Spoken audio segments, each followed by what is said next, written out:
안녕하세요. 반갑습니다. 주간경제 라이브 다시 돌아왔습니다. 반갑습니다. 박민영 앵커 오늘도 함께 하시고요. 네, 오늘도 이렇게 제 시간에 오늘은 인사드릴 수 있어서 너무나 기쁩니다. 나 항상 느끼는 건데 네. 조명이 똑같이 맞추거든요. 네, 왜 이렇게 박민영 앵커 쪽은 빛나고 나는 어두침침하냐? 나는 화장을 했고, 네. 난 안 했고. 그럼 아무리 그래도 이건 좀 심하지 그러네. 않나? 앞뒤 차이도 아니네. 약간 이쪽은 뭔가 되게 관호칠 느낌이고 음. 여기는 아예 조명 끈 느낌이라고 해야 근데 되나? 이쪽 가도 그런 건 아닌데. 와, 참. 진짜 너무- 하얗게 나오긴 하네요. 난 농사짓다 온 줄 알겠어. 약간 솔저 느낌. 그러게. 네. 아무튼 귤톨님 시간 맞춰 와주셔서 소라 어떻게 이렇게 안 너무 입고 맨날 와주니 귤톨님 너무 감사하고요. 귤톨님도 주식 투자 한다고 아니요. 했었나요? 안 하세요? 네, 안 해요. 안 하시는 게 낫습니다. 이번 주는 확실히 말씀드릴 수 있습니다. 귤톨님은 돈을 지키셨네. 주식을 안 하셔서. 안 하는 게 돈을 버는 거다. 맞아요. 이번 주는 그런 확실히 느낌이에요. 그렇습니다. 어, 오늘도 우리- 역시 그렇고. 병재님이랑 진원님, 영호님이 안 오셨다 아직. 다들 지금 발등에 불 떨어졌어. 바쁘셔.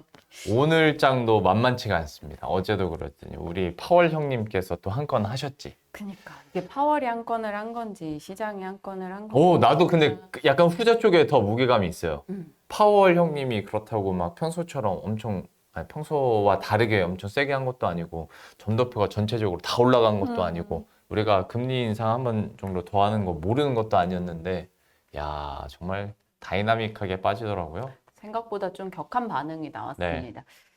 이번 증시 이슈부터 시작을 해볼까요? 네. 일단은 전체적인 시장 분위기는 그냥 받아주는 매수세가 실종이 됐다라는 게 증시 흘러내림의 사실 1번 이슈인 것 같아요. 국내장에서 거래대금 자체가 코스피 기준으로 9조 아래로 떨어지고 막 8조, 7조 6천억 이렇게까지 네. 내려왔습니다.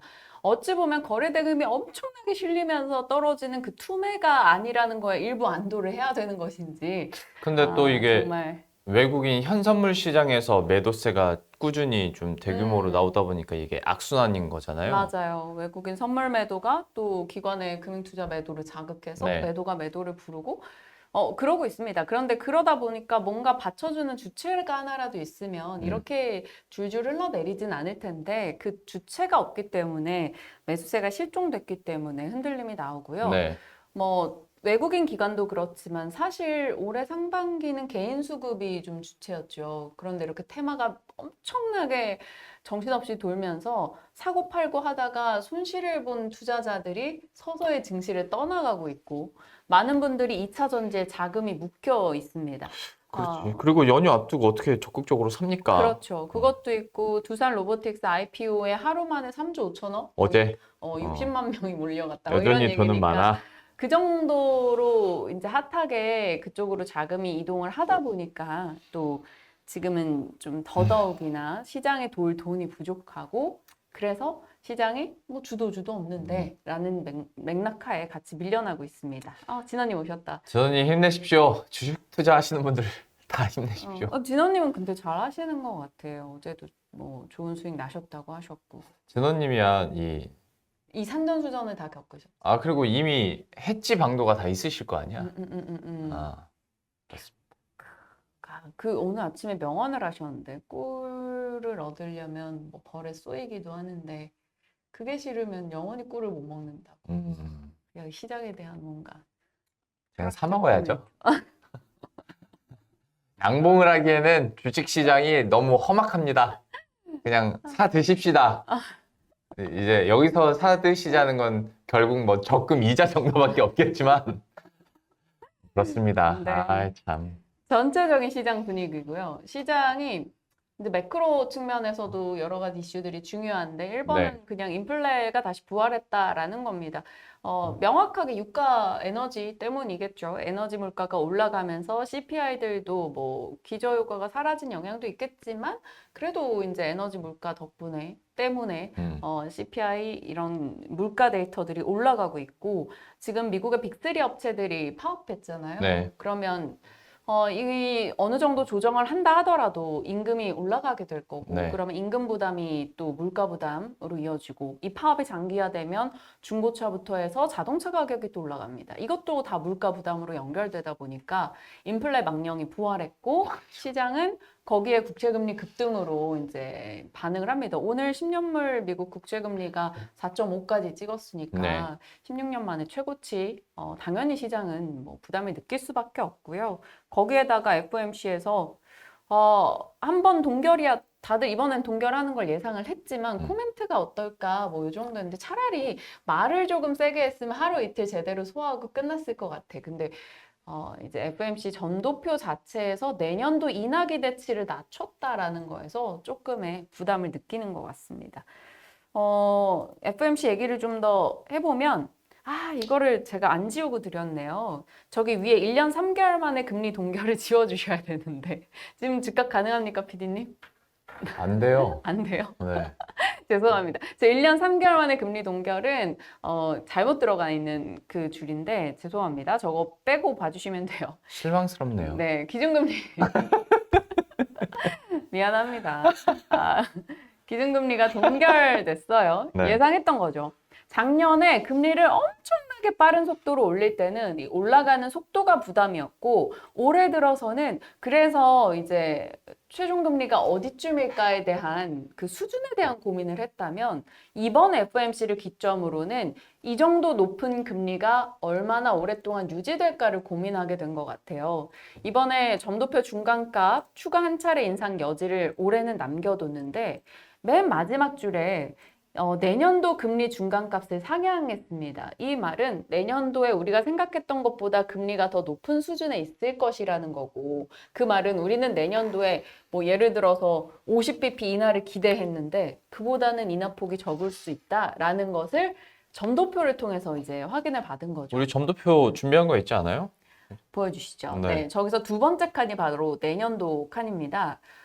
내년도 칸이 4.625, 이 중간값이 5.125로 올라갔단 말이죠. 그러니까 지금보다 50bp, 그러니까 6월 달보다 50bp가 더 올라갔기 때문에 그만큼 금리 인하 시기가 늦어진다. 이렇게 생각을 하시면 됩니다. 사람들은 금리 인하를 기대하고 있었는데 이 기대감이 조금 지연되다 보니까 그 우려감이 작용을 한 거고요. 만약에 이 금리 인하가 좀 더 빨리 오게 된다면 그건 또 경기가 불어진 상황일 거란 말이죠.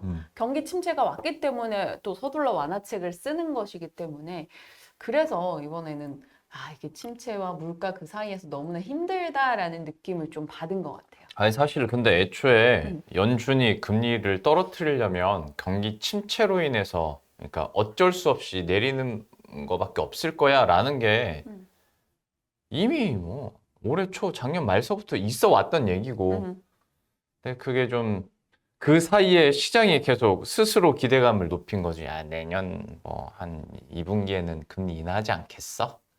이렇게 시나리오를 쓰다가 이게 좀 약간 좀 부러지는 느낌이 나니까 너무 발작스럽게 시장이 반응을 하는 모습이고 뭐 금리 한 번이든 두 번이든 그렇게 인상하는 건 우리 레인지 안에 있었으니까 참 어제 오늘 반응하는 거 보고 좀 놀랍긴 했습니다. 그러니까요. 시장에서는 계속 말씀 주신 대로 기대를 하고 있었던 그 기대감이 실망감으로 바뀐 거죠. 내년 3월 인하를 기대하고 있었는데 적어도 이제 하반기로 인하 시기가 좀 이연되지 않을까 했습니다. 이번에 이제 경제 전망 데이터도 나왔잖아요, 같이. 근데 거기서 보면 왜 연준이 이렇게 내년 하반기쯤에나 인하를 고려하는지 명확히 그 근거가 있습니다. 네. 보여주시죠.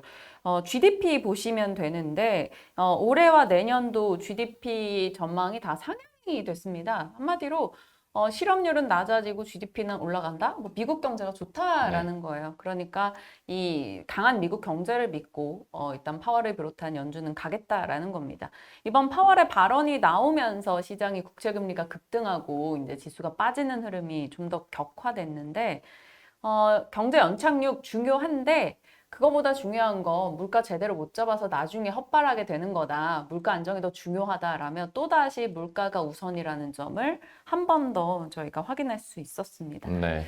이렇게 FMC가 어제 새벽에 나왔고 어제장 국내 뭐 코스닥 2.5% 빠지고 전체 시장에서 2,200개 종목이 빠지고 오늘도 한 1,800개 정도 빠지는 거 보고 왔거든요.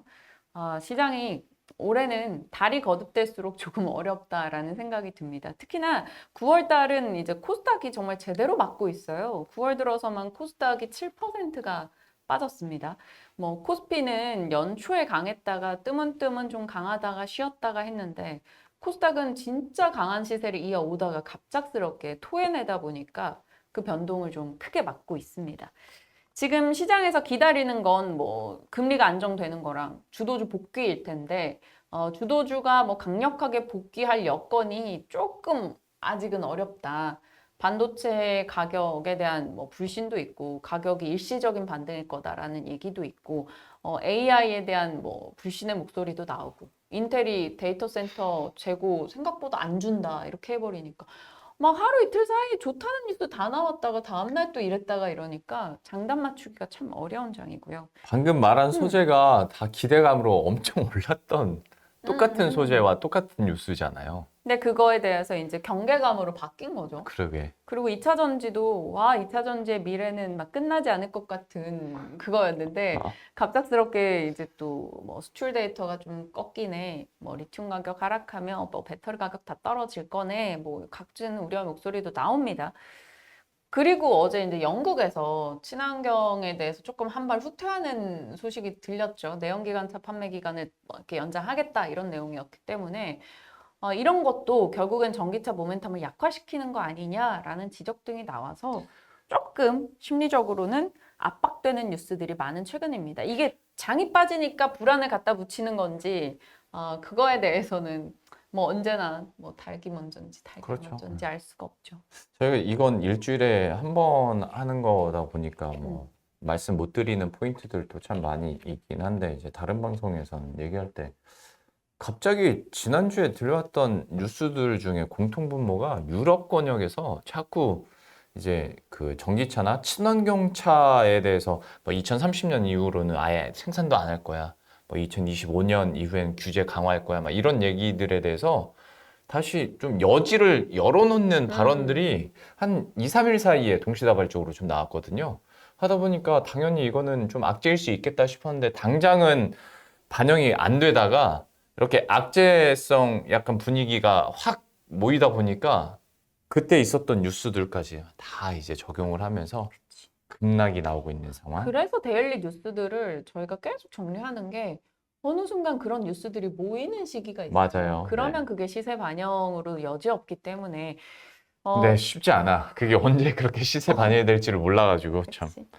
근데 그런 그렇습니다. 친환경적인 말씀 주신 대로 막 친환경에 대해 강경한 목소리를 내다가 갑자기 좀 여지들을 두는 얘기가 나오기 시작한 거는 결국 에너지 불안 네, 때문인 것 같아요. 지금 에너지가 너무 턱없이 이제 수급 차질이 있을 거다 이런 우려감들이 나오다 보니까 친환경으로 그게 충당이 안 되죠. 그러니까 좀 자기들의 숨통을 열어두는 그런 그쵸? 맥락인 네. 것 같습니다.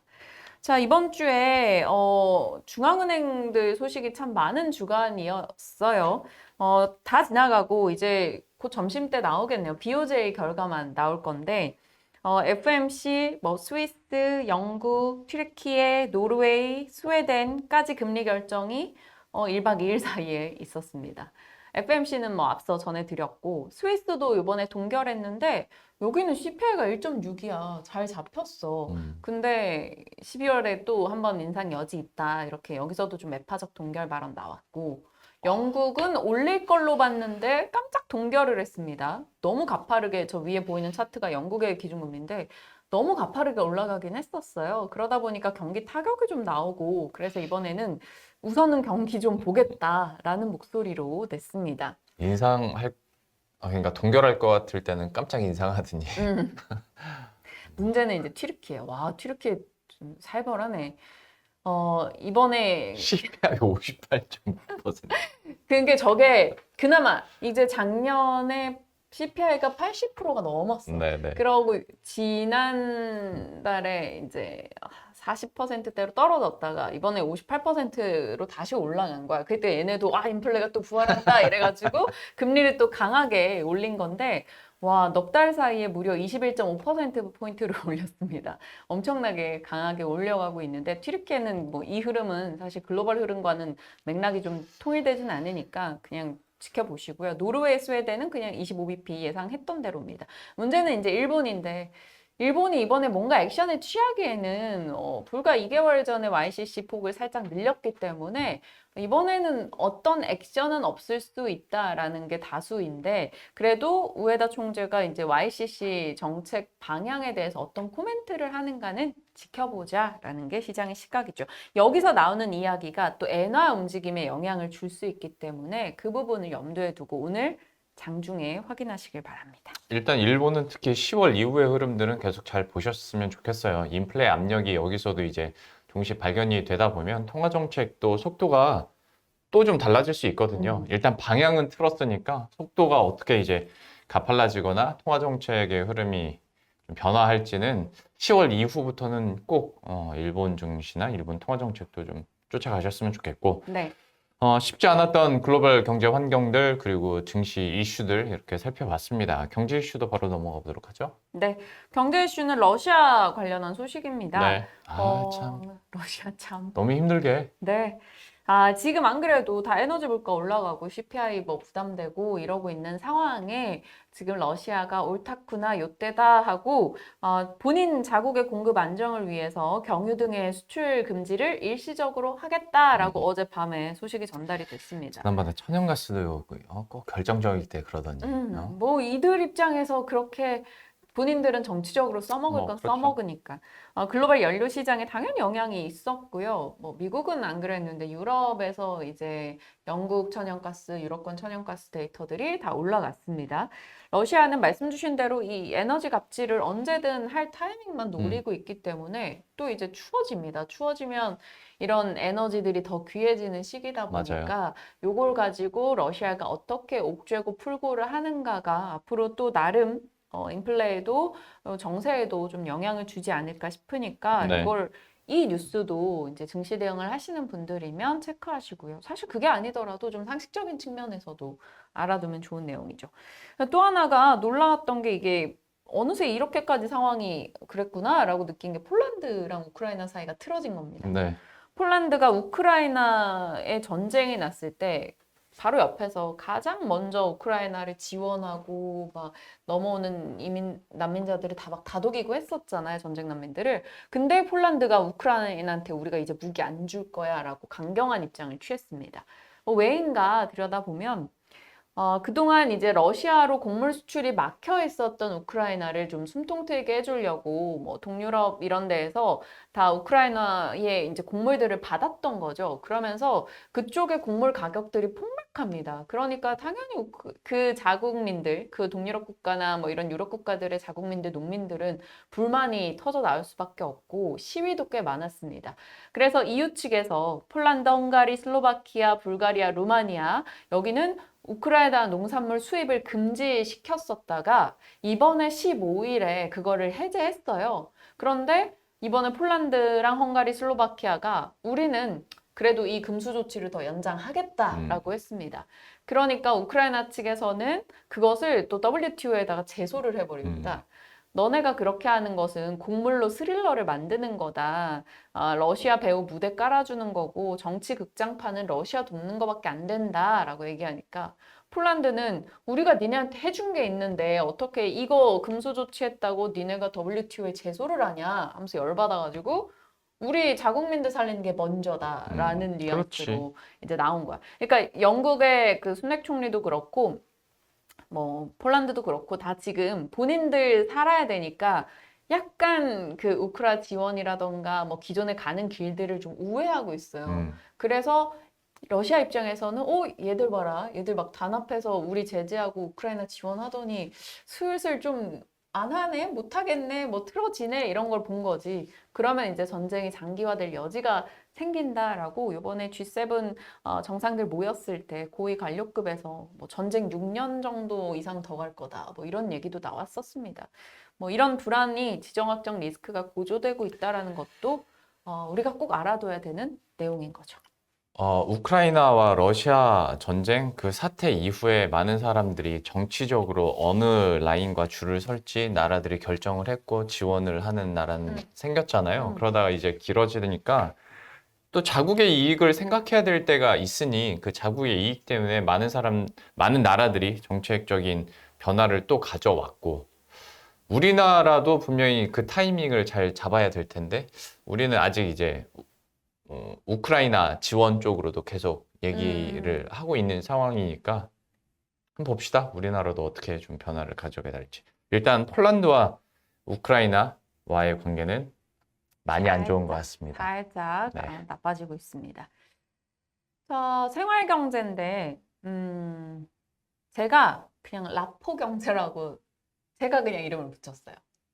그러니까 그냥 네이버에 가볍게 검색하면 안 라포 나와요. 경제라는 게 안 안 나와요. 나와요, 안 나와요.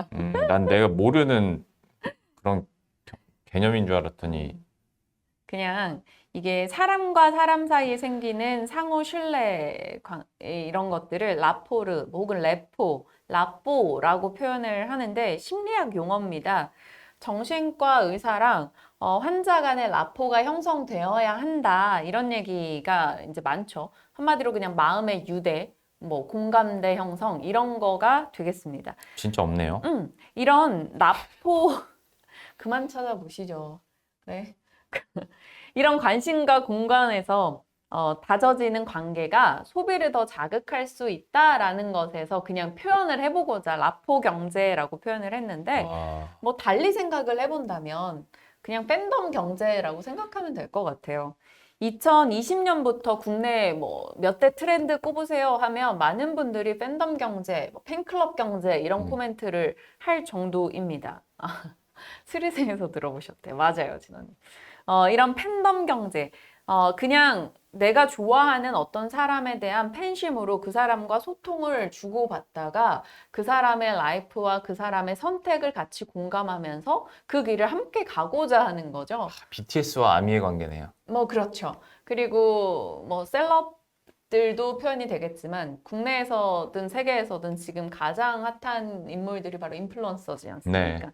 인플루언서는 영향력 있는 사람이란 뜻이죠. 뭐 수십만 구독자를 가지고 있는 팔로워를 갖고 계신 분들일 텐데 그들의 삶을 공개하고 콘텐츠를 제작해서 올리고 그러면서 직접적으로 서로 소통을 하잖아요. SNS에서는. 그러다 보니까 그냥 멀게만 느껴지는 연예인들보다는 조금 더 가깝게 다가오는 겁니다. 네. 그래서 그 사람들이 하는 선택에 대해서 본인들이 이제 쉽게 따라가는 거죠. 그러니까 인플루언서들도 그런 유대감을 만드는 과정을 엄청 공을 들여요. 예를 들어서 제품을 하나 만들어서 생산을 했어. 그러면 와, 여러분들 이 제품 이름 지어주세요.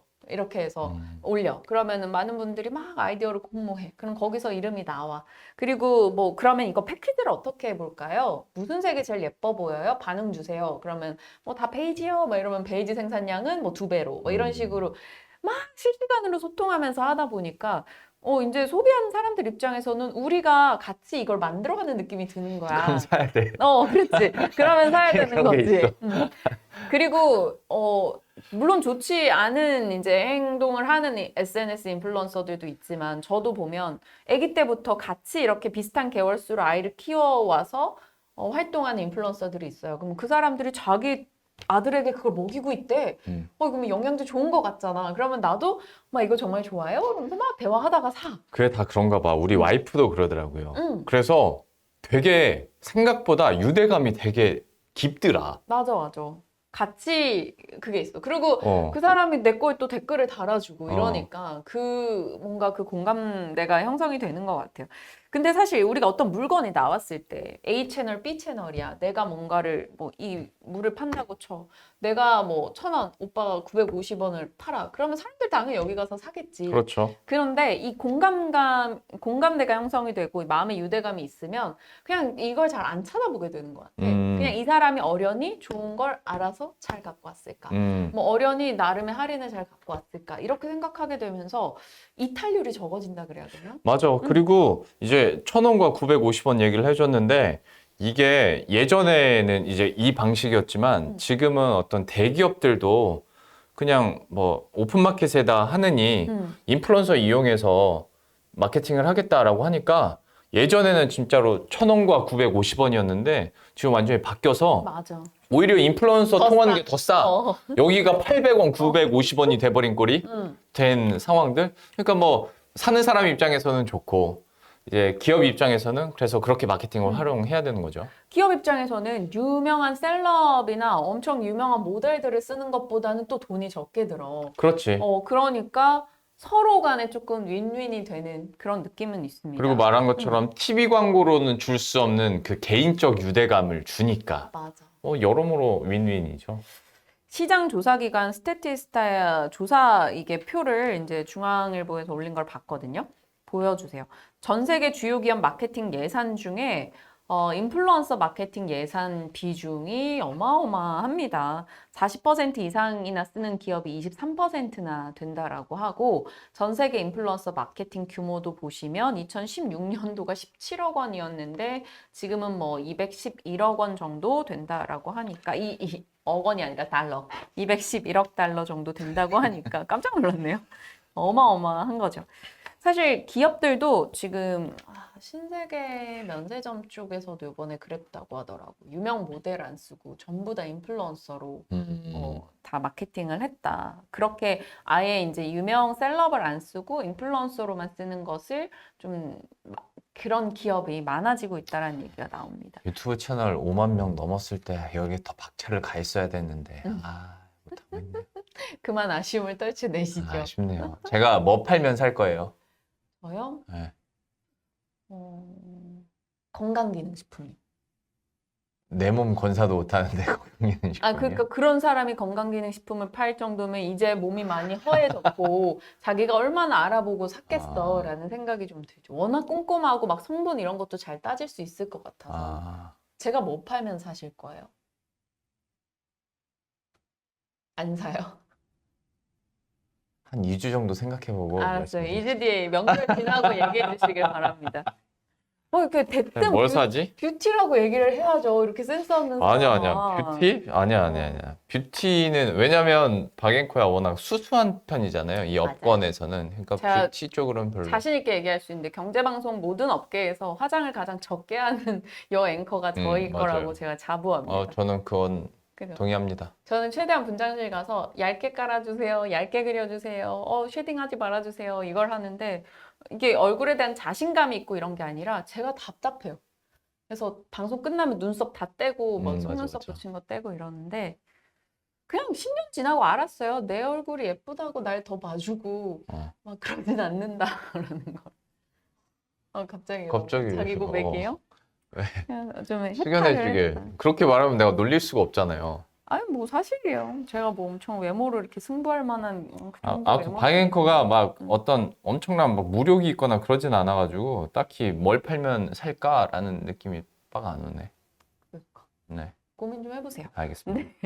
인플루언서랑 협업을 하면 기업들의 메시지가 더 잘 전달된다라고 보통 기업들 측에서 얘기를 하는데 왜냐하면 인플루언서들은 어떻게 해서든 그 판매하는 상품과 자신을 연결시킵니다. 그러면서 제품에서 서사가 생겨나기 시작해요.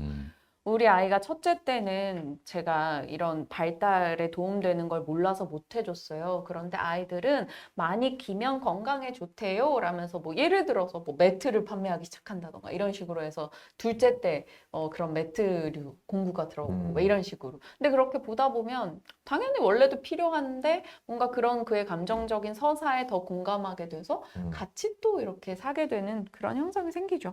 이게 트위터가 회원 대상으로 트위터 쓰고 있는 사람들을 대상으로 한 설문조사 중에 깜짝 놀란 게 소비자 중에 74%가 SNS를 통해서 구매 결정을 내린다고 합니다. 상당 부분 SNS를 통해서 물건을 사는 결정을 하고 있다라는 거죠. 100만 넘는 팔로워는 메가 인플루언서, 이들은 보통 소속사가 있고요. 10만에서 100만 사이는 매크로 인플루언서라고 말하고 1만 명 이상 마이크로 혹은 나노 인플루언서라고 지칭을 한다고 합니다. 상황이 이렇다 보니까 사실 기존의 연예인들 입장에서는 인플루언서들에게 좀 많은 것을 파일을 나눠 갖게 되는 그런 상황이 됐잖아요. 뭐 모델이라던가 사업적 측면이라던가. 그러니까 그 사람들이 또 SNS에서 더 이제 그쵸, 팬들과 맞아요. 소통을 강화해서 유튜브 채널 만들고. 요즘에는 연예인들도 마치 이제 일기 음. 쓰듯이 소통해주니까 뭔가 팬들 입장에선 굉장히 좋죠.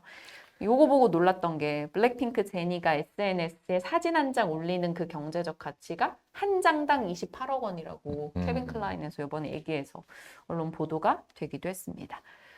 그러다 보니까 요즘에 젊은 층에서 가장 되고 싶은 꿈 하면 1번이 다 인플루언서더라고.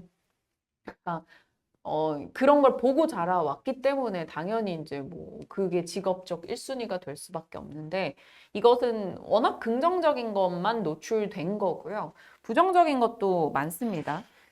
어, 글솔님, 그 이 짧은 햇님이 광고하는 음식 산 거는 어떤 유대감보다는 그분 진짜 맛있게 먹잖아요. 맞아, 그건 맛있게 나도 먹어. 사겠더라고. 너 뭐 먹었어? 뭐 그분은 진짜 샀어요? 맛있게 먹는 것 같습니다. 율톨, 아, 율톨. 그분은 진짜 대단한 것 같아. 잘 맛있게 먹더라고. 진짜 맛있게 먹어. 맞아. 복스럽게 먹는다고 음. 하죠. 에, 나는 그렇게 먹방만 보면 라면을 끓여. 아무튼. 네. 이런 사회적 영향에서 좀 명과 암을 따져봤을 때 좀 그림자 측면을 보죠. 어, 앞서 말씀드린 대로 너무나 꿈이 다 그런 나 인플루언서가 배고파. 되는 이 거고. 짧은 햇님 생각했더니. 그리고 아, 우리 솔로지옥이나 환승연애 이런 프로그램들 있잖아. 네. 거기에 나오는 이제 일반인들이 두고 다들 그냥 인플루언서가 되고 싶어서 저게 나오는 거 아니냐? 뭐 이렇게들 하잖아. 솔로 지옥이 나오고 나서 파라다이스 매출이 올랐답니다.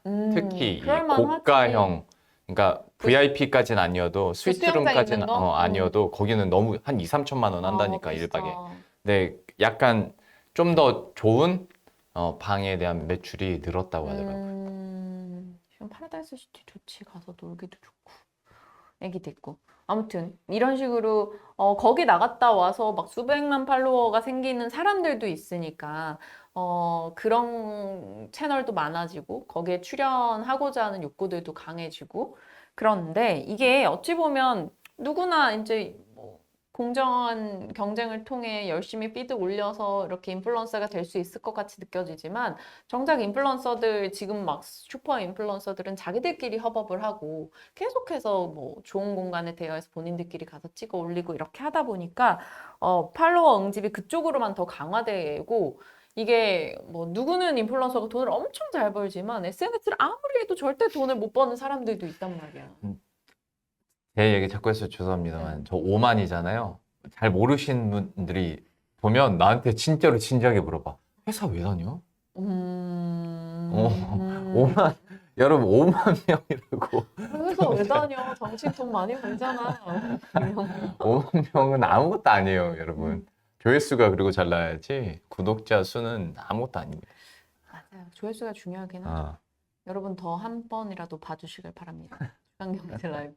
이게 극과 극이에요. 그러니까 너무 좋은 면만 보고 거기에 홀릴 필요가 없다라는 거고 또 일부에서는 이제 인플루언서들 국세청이 세무조사에 나섭니다. 뭐 투명하지 못한 경우도 많고 구독자나 팔로워 조작도 많고 허위 상품 매매, 뭐 이제 맞아. 판매도 많고 팔아놓고 정작 뭐 잠수 탄다던가 이런 사례들도 있어요. 뭐 그렇지 않은 분들이 더 많다라는 건 알겠지만 그리고 이들이 SNS에 이제 어찌 보면 나름의 이제 삶을 전시하는 거잖아. 그리고 항상 좋은 걸 전시하고 좋은 정보를 전달을 하고 사람들의 욕구를 자극하죠. 그러다 보니까 이게 관음증을 부르고 지켜보고 그냥 자기 피드 하나도 안 올리면서 남들을 보려고 아이디 가입하는 사람들도 인스타는 워낙 많으니까 그 보고 익명을 기반으로 해서 악플 달고 조롱하고 이런 것들도 분명히 더 많아지고는 있어요. 이런 부분에 대한 우려도 있습니다. 그래서 이런 명과 암을 놓고 봤을 때 좋은 걸 더 부각시키고 나쁜 것도 억눌러주는 규제나 뭐 사회적 감시, 우리 개개인의 뭐 나름의 윤리적 선 같은 거에 더 필요하지 않을까 싶습니다. 네. 오늘의 생활 경제는 그래서 박앵커가 만들어낸 라포 경제에 대해서 이 라포 경제가 얼마나 우리나라에서 이제 회자되고 쓰이게 될지 한번 지켜보도록 하겠습니다. 오늘부로 단 한 명도 얘기하지 않을 거라 라포 생각해. 경제. 명확하게 유명한 말과 어. 경제라는 말을 붙여서 박앵커가 만들었다고요. 다 틈새 갖다 시장. 붙이면 다 가능합니다. 어디든 갖다 붙일 수 있어. 저는 그러면 제가 다다음 주에 라포 이코노미에 대해서 한번 소개를 해드리도록 하겠습니다.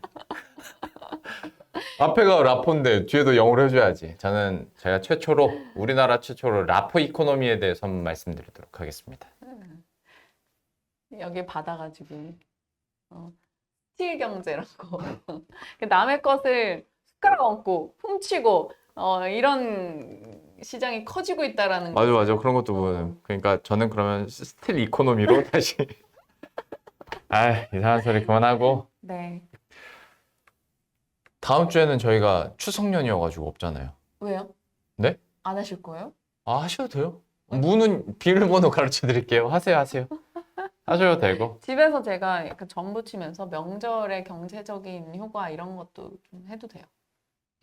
개인 채널에서 하시기 바랍니다. 하셔도 되고요. 그래서 저희는 다음 주는 쉬는데 대신 여러분들도 좀 쉬셨으면 좋겠습니다. 그때는 주식시장 얘기 안 하는 그다음에 걸로. 좀 생각 좀 덜 하시고 음. 추석은 가족들과 함께 풍성하게 보내시고 저희들은 다다음 주 금요일에 쉽지 않겠죠? 쉽지 않겠지만 그래도 역사적으로 참 안 좋았다던 9월이 가는 거잖아요. 반갑게 9월을 10월을 가고 맞아보도록 좀 반갑게 4분기야 그러고 보니까 오늘 되게 주절주절 말이 많은데 여기다 4분기의 첫 번째 인사드리고 금요일 여러분 할 말이 많습니다. 근데 접어놓도록 하고 10월 달에 여러분 다시 인사드리도록 하겠습니다. 명절 잘 보내시고요. 다다음 주에 만나 뵙겠습니다. 아이고.